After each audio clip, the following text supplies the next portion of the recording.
Welcome to KUSA News, America's Eye on the World. With you as always, I'm Kevin Federline. And I'm Bob Saget. Here's what's making news today. Europe has erupted into war, again, following Germany's invasion of Poland. Through the use of their highly effective blitzkrieg tactic, German soldiers stormed across their eastern border and into war with Poland. What a short-lived war was. Poland folded like a flapjack and Germany marched quickly through.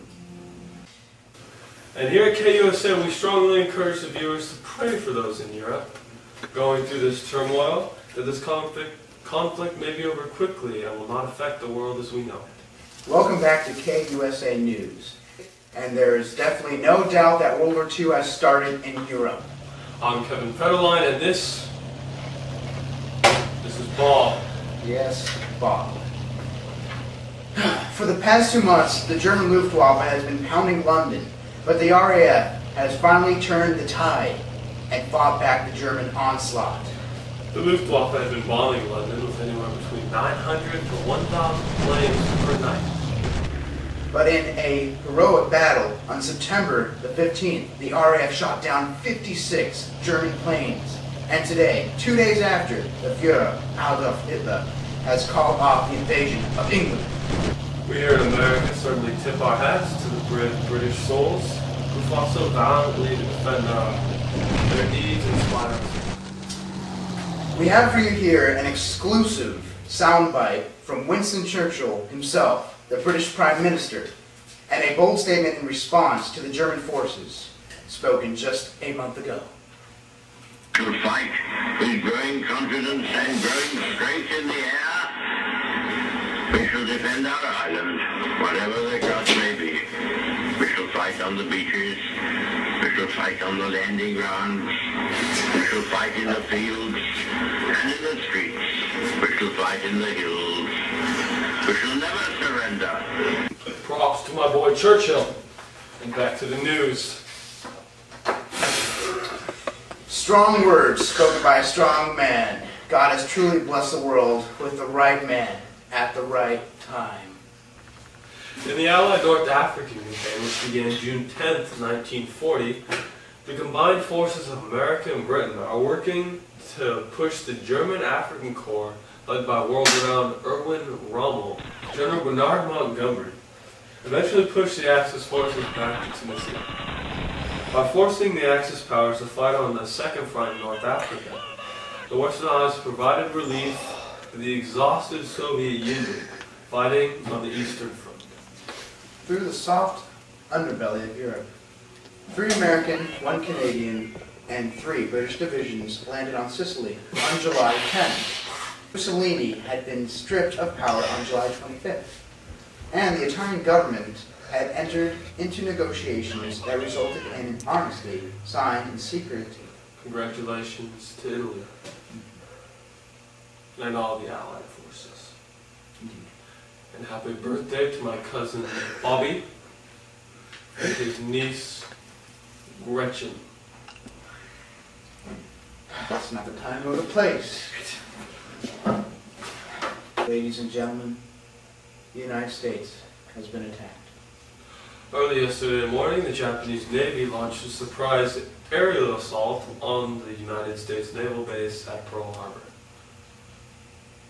President Roosevelt capped off the moment with his moving speech to Congress, imploring America's entry into World War II.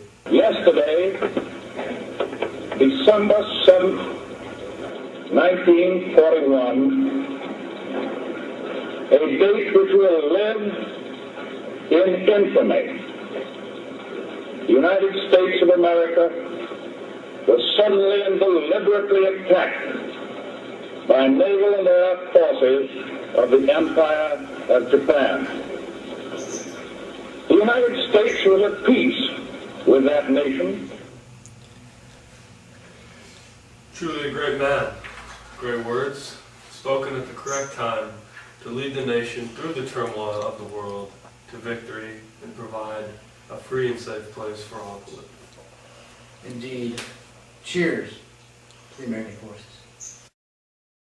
Latest news from Allied forces. An invasion of France is planned. nicknamed as D-Day, Deliverance Day, also known as Operation Overlord, coordinated by Commanding General Dwight D. Eisenhower of the American forces. Plans to coordinate attacks by British, American, and Canadian soldiers who invade the beaches of Normandy and push the German forces back to Berlin, where with help on the Eastern Front by the Russian soldiers, the noose will close around Hitler's neck and this bloody conflict.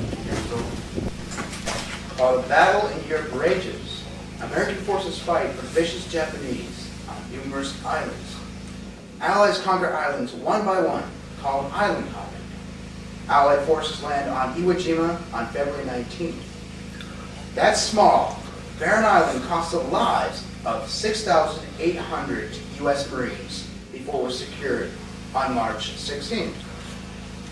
Situated with almost halfway between the marinas and Tokyo, the island is playing a crucial factor in the air war.